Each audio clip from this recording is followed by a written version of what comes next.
улак тармагынан эле айтайынбы. Боло берет, улактан болсо деле.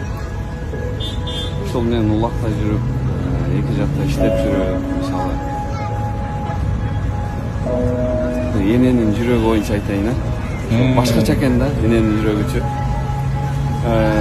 Мана сенин Алато деген командада ойноп калды бир. Мен Достук деген командада ойноп. Баткенде оюн болуп атат. Анан эмеде ойноп калдык да. Экөөбүз бир ойноп калдык.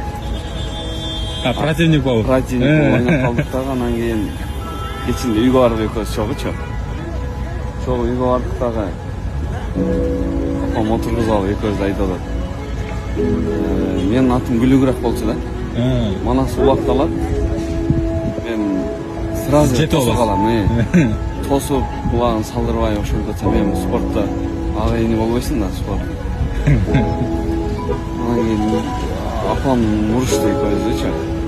Неге сен именно Манас улак алганда эле сен барып тоса каласың деп.